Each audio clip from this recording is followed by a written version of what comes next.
Here's a few examples of what you can do with live casting. Here is just a straight plaster cast from an alginate skin with a mod-roc jacket.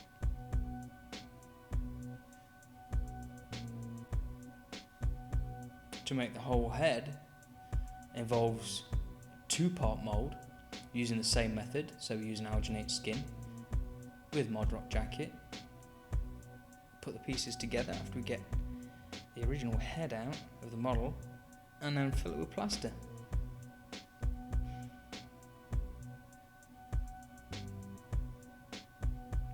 We can also use our knowledge of the materials, in this case the alginate. We know that it shrinks as it dries, so we can use this to our advantage to shrink somebody's head. There we go, right down to a little size like this. As it shrinks, the alginate does distort slightly. Okay, to make a fist, it's even easier. All we need to do is mix up a bit of alginate in a pot or a bucket, big enough to accommodate a fist or whatever you're putting in there.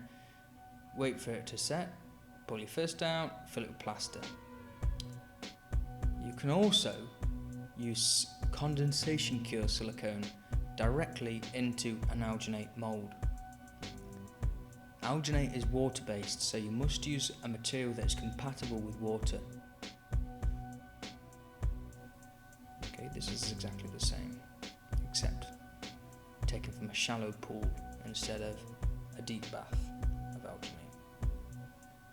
Okay. Right. In order to get this kind of effect, this is with resins. So the first stage would be to do a face cast. From the face cast we can then apply a silicone which is resistant to resins, and then from the silicone we can use the resins. Okay. This is the same. We can use foams, like this is a expandable, flexible foam.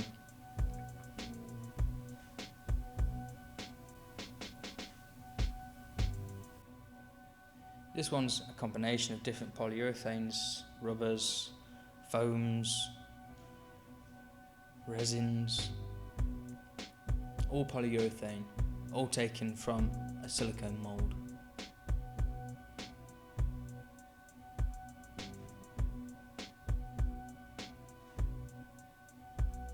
Again, from a silicone mould of a live cast, we can use latex. In this case, it's just a thin skin of latex backed with polyurethane expanding foam.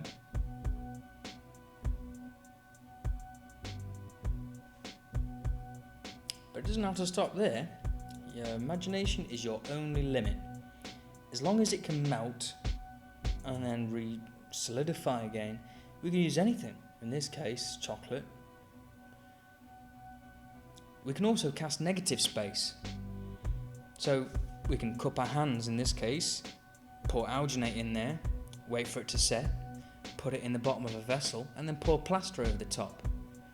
This was done in exactly the same way.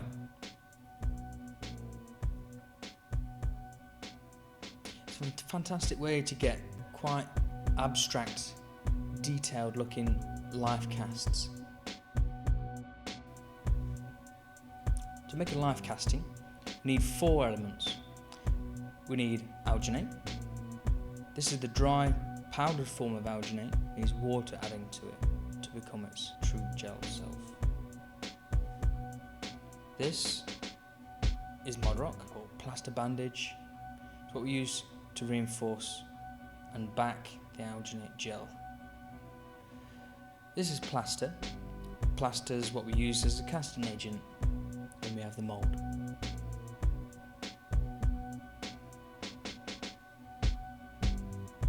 And obviously, to all of these 3, we need water.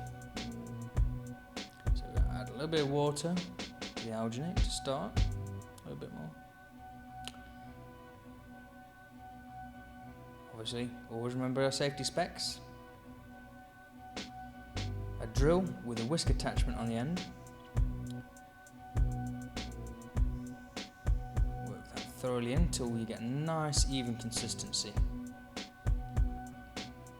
We want it slightly thicker if we're going to apply it onto a face, but in this case I'm just going to demonstrate how quick this material actually cures, because it is very fast curing material, which means that when we're applying it onto a face we really have very little time to work with it, so it's important to get it right first time.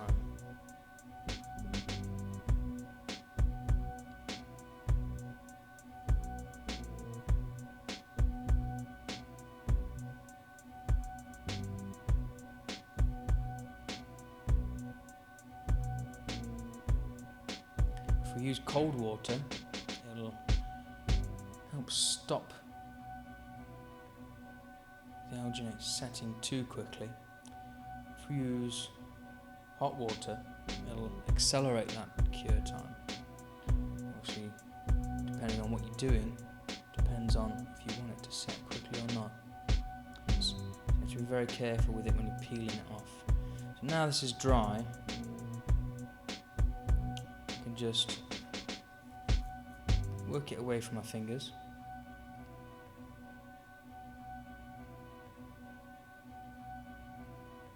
And then peel it off very carefully.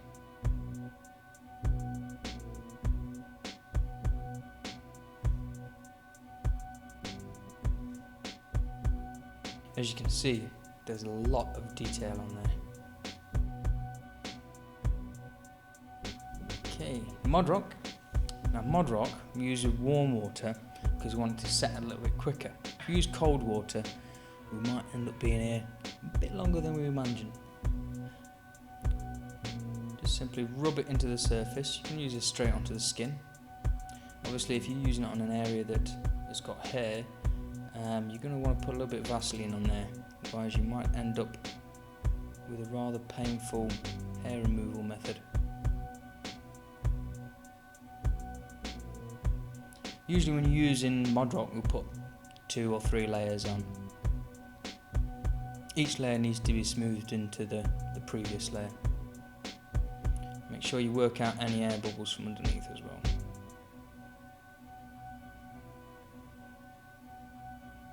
Use your fingertips to rub it all into the surface there thoroughly. Set very quickly, because again, the heat from my hand is going to help it set. Quite often, with many of the materials in the workshop, heat will promote curing. Okay, that's about set. It's only been a couple of minutes. Just straighten my hand and that will just fall off. Because it's a rigid material rather than the gel of the alginate, we don't need a jacket to support it. Although it does capture a lot of detail, alginate is far superior.